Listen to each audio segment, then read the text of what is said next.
Hi, I am Daniela, and today I will be reading an excerpt from a novella in progress. The working title is Sagittarius, Chapter 1. The moment I learned what hell was the moment I decided that I should begin to prepare. Eternal damnation didn't sound easy, and according to the well meaning adults around me at the time, practice made perfect.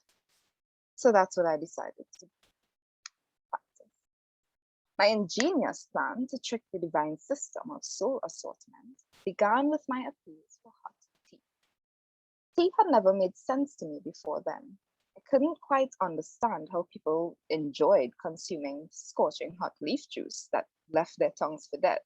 So naturally, I brought my mother's eyebrows into a deep furrow on the morning I asked her for a nice steamy cup of green, given my previous 8-year-old protestations against the blasphemous practice.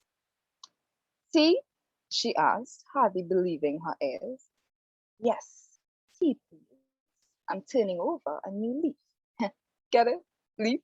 Because tea is made. Okay. I didn't actually say that, but imagine if I did, right?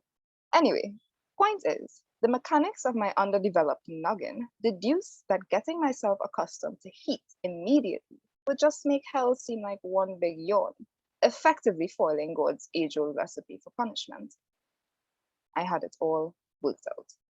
I was going to be famous, known throughout the earth as the girl that freed everyone from caring about being good. Don't ask me how I planned on making my method known from the afterlife. All I knew was that fame was going to be a key result of my brilliance.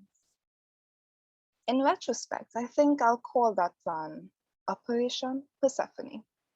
It took a lot of tongue burning to convince me that I was ready for phase 2 of Persephone.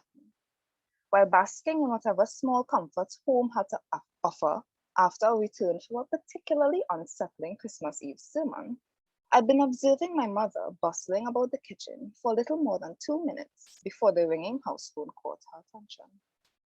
The image of hellfire consuming my somehow living body inspired me to push her boiling pot of something sumptuous aside and stick my forearm into the flame beneath, just to see what I had to look forward to. I still remember the scent of my flesh being liquefied beneath a heat so hot that my idea of pain on a scale of 1 to 10 immediately shifted a bee sting down to nil. Needless to say, it hurt. I thought I was going to die. I also thought that if I had to live through an eternity of not dying in response to being barbecued this intensely by devils, then I ought to find my ass in heaven somehow. I guess that was what you'd call a watershed moment. The only problem is that my life seems to be full of moments like these, so watershed and normal intertwine in a close-knit bond I'll never bother attempting to untangle. Anyway, the only things I remember clearly in the days succeeding my fire and brimstone incident are my dreams. I think I'll end the excerpt there.